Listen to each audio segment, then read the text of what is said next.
Hello all, hope you all are well. तो चलिए आज एक बेसिक क्वेश्चन डिस्कस करते हैं from the chapter electricity and अपनी अंडरस्टैंडिंग इस पे क्लियर करते हैं। तो क्वेश्चन क्या दिया हुआ है, देखिए हमको बोला गया है an electric iron consumes energy at a rate of 840 watts when the heating is at maximum rate and 360 watt when the heating is at minimum rate. ठीक है, the voltage is 220 volts, what are the current and the resistances in each case. तो question क्या दिया हुआ है, देखिए हमको बोल रहा है एक इलेक्ट्रिक आयरन है, एक इलेक्ट्रिक आयरन है, वो क्या करता है 840 वॉट्स, ठीक है, at the rate of 840 watts क्या करता है, एनर्जी कंज्यूम करता है when heating is at the maximum rate, और जब हीटिंग मिनिमम होता है तो कितना कंज्यूम करता है 360 वॉट्स, 360 वॉट्स। तो हमको वोल्टेज दोनों केसेस के लिए सेम दिया हुआ है, कितना 220 वोल्ट, क्योंकि हीटिंग जब मैक्सिमम है 840 वॉट्स ले रहा है, जब हीटिंग मिनिमम है 360 वॉट्स ले रहा है, बट कनेक्टेड किसके अक्रॉस में है 220 वोल्ट, तो दोनों केसेस में वोल्टेज कितने हो जाएंगे 220 वोल्ट। अब हमको पूछा है what are the current and resistances in each case. ठीक है, तो सबसे पहले देखिए हमको करंट और रेजिस्टेंस निकालना है। क्या निकालना है, मेरे पास करंट नहीं है, करंट निकालना है, और क्या निकालना है, रेजिस्टेंसेस निकालना है। तो देखिए कॉन्सेप्ट फ्लो किस तरीके से होगा, आपको करंट निकालना है, रेजिस्टेंस निकालना है। आपके पास है क्या वोल्टेज, आपके पास है क्या वोल्टेज, आपके पास है क्या पावर, आपके पास है क्या पावर। तो आपको दिमाग में आना चाहिए कि पावर को रेजिस्टेंस से कैसे रिलेट करना है, या पावर को मतलब पावर वोल्टेज और करंट और रेजिस्टेंस कैसे रिलेटेड है। तो देखिए सबसे सिंपल है, पावर इज इक्वल टू कितना होता है V इंटू आई। आपके पास पावर की वैल्यू है, आपके पास V की वैल्यू है, ठीक है, power is equal to V into I. आप आराम से निकाल दीजिए, यहां से क्या निकल जाएगा आपका करंट। और एक क्या होता है, पावर का फॉर्मूला कितना होता है, अगर आप आई निकल गया, आई निकल गया, ठीक है, अगर आपको आई यूज करना है तो V की जगह आप आई आर कर दोगे तो कितना हो जाएगा, ये आई आर इंटू आई, तो कितना हो जाएगा P is equal to I square R. तो आई निकल गया तो ये भी यूज कर सकते हो, नहीं तो और एक पावर का क्या फॉर्मूला यूज कर सकते हो, I is equal to V by R, I is equal to V by R, तो P कितना हो जाएगा V square by R, P कितना हो जाएगा वी स्क्वायर बाई आर। ठीक है, इतने सारे फॉर्मूला है हमारे पास, कुछ भी यूज करके हम लोग कर सकते हैं जो हमको इजी लगे। ठीक है, तो हम लोग चलते हैं केस 1 में। ठीक है, इस क्वेश्चन को अपन सॉल्व करके और एक चीज देखेंगे कि किस तरीके से जब पावर और वोल्टेज का क्या रिलेशन है, पावर और रेजिस्टेंस का क्या रिलेशन है, पावर और आई का क्या रिलेशन है, कि जब पावर बढ़ेगा तो करंट क्या होगा, करंट बढ़ेगा तो रेजिस्टेंस क्या होगा। इस तरीके से हम लोग क्या करेंगे, समझेंगे कि किस तरीके से इसमें कॉन्सेप्ट्स दिए हुए हैं। पहले क्वेश्चन सॉल्व कर लेते हैं, फिर अपन आराम से उसको समझ लेंगे। ठीक है, तो देखिए केस 1 में हमको दे दिया power is equal to 840 watts, okay, voltage मेरे को कितना दे दिया 220 volts.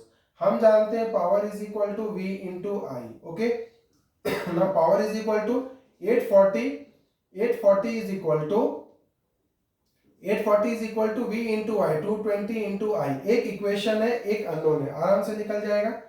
I is equal to 840 divided by 220, okay, तो कितना हो जाएगा I की वैल्यू 0 0 कैंसल्स आउट, तो कितना हो जाएगा 2 4 जा 8, 2 2 जा 4 और 2 11, कितना हो रहा है मेरा 42/11, 42/11 एम्पियर्स। और अगर आप उसको पॉइंट में करना चाहते हो तो डिवाइड करके आप डाल सकते हो। ठीक है, सेकंड मैं इसको डिवाइड कर देता हूं क्योंकि मेरे को आपको एक चीज बताना है। तो 11 3 जा कितना हो जाएगा 33, ठीक है, 12 से 3 जाएगा कितना हो जाएगा 9, और ये कैंसिल हो जाएगा 90, और यहाँ पर पॉइंट लग जाएगा तो कितना हो जाएगा 11 8 जा 88, फिर कितना हो जाएगा 20, ठीक है, और 11 1 जा 11, ठीक है, तो ये कितना आ गया nearly equal to 3.81 amperes, 3.81 amperes. अब आपको क्या निकालना है, रेजिस्टेंस भी निकालना है। तो रेजिस्टेंस आपको निकालने के लिए या तो P equal to V square by R का फॉर्मूला आप डाल दीजिए directly, P is equal to V square by R, तो इजी हो जाएगा, फटाफट निकल जाएगा। या आप क्या कर सकते हो, ओम्स लॉ भी डाल सकते हो, V is equal to I R, क्या V is equal to I R, वो भी डाल सकते हो। तो मान के चलिए अगर हम लोग ओम्स लॉ यूज करते हैं, ओम्स लॉ यूज करते हैं तो कितना आ जाएगा, देखिए ओम्स लॉ के हिसाब से V is equal to I R, तो R की वैल्यू कितनी हो जाएगी, R is equal to V by I, R is equal to V by I, 220 divided by I कितना निकला है 42/11, तो 42 नीचे रह जाएगा, 11 ऊपर चला जाएगा। ठीक है, एक बार कट कर दीजिए, 2 2 जा 4, 2 1 जा 2, और इधर कितना हो गया 110, तो कितना हो गया 11 इंटू 11 121, तो 1210 डिवाइडेड बाई 21 ओम्स। ठीक है, अब आप डिवाइड कर दीजिए 1210 डिवाइडेड बाई 21, ठीक है। तो 21 से डिवाइड करते हो तो देखिए 21 इंटू 5 कितना होता है, 5 1 जा 5, 5 2 जा 10, कितना हो रहा है 105। 21 इंटू 6 कितना हो जाता है, 21 इंटू 6 हो जाता है 6 1 जा 6, 6 2 जा 12, 126, ज्यादा हो जा रहा है तो आप क्या लोगे इधर 5, 5 लोगे तो कितना आ रहा है 105। 11 से 5 जाएगा 6, ओके, और यहाँ पर कितना बच गया 1, अब बच गया आ गया 160, ठीक है। तो 21 इंटू 7 कर दीजिए, 7 1 जा 7, 7 2 जा 14, 21 इंटू 8 कर दीजिए, 8 1 जा 8, 8 2 जा 16, तो 168 ज्यादा आ रहा है, आपको क्या लेना पड़ेगा 7। तो मैं 7 लिया तो कितना हो गया 147, 10 से 7 गया 3, 5 से 4 गया 1, इधर पॉइंट पड़ेगा, इधर 130, तो हम लोग क्या ले लेंगे 21 इंटू 6, तो कितना हो जाएगा 126, 10 से 6 गया 4, ये कैंसिल, 40, 21 1 जा 21, 21 1 जा 21, क्योंकि 21 2 जा कितना हो जाएगा 42, तो कितना आ रहा है 57.661 ओम्स, 57.61 ओम्स, ओके। ये हमारा रेजिस्टेंस निकल गया। तो मैंने डेसिमल में इसलिए निकाला ताकि आपको एक कॉन्सेप्ट मेरे को समझाना है उसके लिए, ठीक है। तो आगे हम लोग चलते हैं केस 2 में। केस 2 इज नथिंग डिफरेंट, जैसे कि केस 1 का हमने निकाला सेम केस 2 का वैसे ही निकलेगा, जस्ट हम लोग एक बार लिखते हैं। तो केस 2 में क्या दे दिया देखिए, केस 2 में पावर कितना दे दिया आपको 360 वॉट्स, वोल्टेज तो सेम ही है 220 वोल्ट्स। अब हम लोग क्या रिलेशनशिप यूज कर रहे हैं, power is equal to V into I.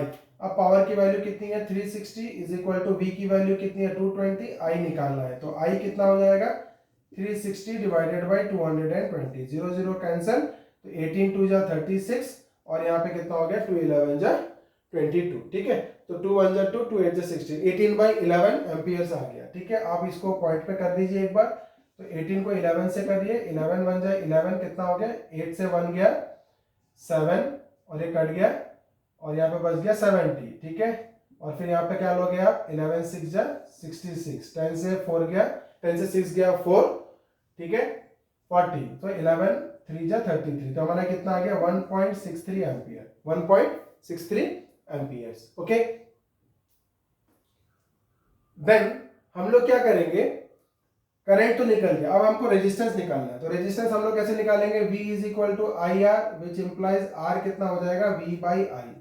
V की वैल्यू कितनी है 220 वोल्ट, I की वैल्यू कितनी आई थी 18 बाई 11, तो 18 और 11 कहाँ चला गया ऊपर, है ना 18 बाई 11, ठीक है 18 बाई 11। अब कितना हो गया देखिए, R की वैल्यू कितनी आ जाएगी, इसको कट कीजिए, 2 9 जाए 18, 2 11, ठीक है, और 11 इंटू 11 कितना होता है 121, तो कितना आ रहा है 1210 डिवाइडेड बाई 9, 1210 डिवाइडेड बाई 9। अब हम लोग क्या करेंगे 1210 डिवाइडेड बाई 9 करेंगे, ओके। 1210 डिवाइडेड बाई 9 कितना आ रहा है देखते हैं, 1210 डिवाइडेड बाई 9, ठीक है। तो कितना हो जाएगा देखिए, 9 1 जा 9, 9 1 जा 9, 12 से 9 गया कितना हो गया 3 31, फिर हम लोग क्या यूज करेंगे 9 3 जा 27, तो कितना हो रहा है 11 से 7 गया 4, 11 से 7 गया 4, और ये कट गया कितना हो गया 40, ओके। नाउ 9 5 जा 45, तो कितना हो जाएगा 9 4 जा 36, 9 4 जा 36, ठीक है। तो कितना हो गया 10 से 6 गया 4, फिर ये पॉइंट पड़ेगा 9 4 जा 36, ठीक है 36, तो 10 से 6 गया कितना आ जाएगा 4, अगेन कितना हो जाएगा 9 9 4 जा 36, तो 134.44 एम्पियर्स आ रहे रेजिस्टेंस, 134.44 ओम्स आ गए हमारे, रेजिस्टेंस कितना आ गया 134.44 ओम्स। अब हम लोग समझेंगे कि देखिए जब पावर ज्यादा था तब करंट क्या था कम था, जब पावर ज्यादा था, ठीक है, करंट कितना था 1.63 एम्पियर, इसमें कितना है। तो ये वाला समझने के लिए देखिए क्या करना है, देखिए अगर पावर की वैल्यू ज्यादा है, वोल्टेज कांस्टेंट है, पावर की वैल्यू ज्यादा है तो करंट की वैल्यू क्या आएगी ज्यादा आएगी। तो देखिए पावर जब ज्यादा था करंट क्या है ज्यादा है, पावर जब कम हो गया 360 हो गया तो करंट भी क्या हो गया कम हो गया। वो किससे पता चला, इससे पावर अगर बढ़ेगा तो करंट भी बढ़ेगा, क्योंकि वोल्टेज यहाँ पर क्या रखा है कांस्टेंट रखा है, ठीक है। सेकंड केस हम लोग समझेंगे रेजिस्टेंस का, सेकंड केस समझेंगे हम लोग रेजिस्टेंस का। देखिए P equal to B square by R, B को कांस्टेंट रखा है। अगर पावर की वैल्यू बढ़ेगी तो रेजिस्टेंस की वैल्यू क्या हो जाएगी, कमेगी, है ना, डिनोमिनेटर में है वो।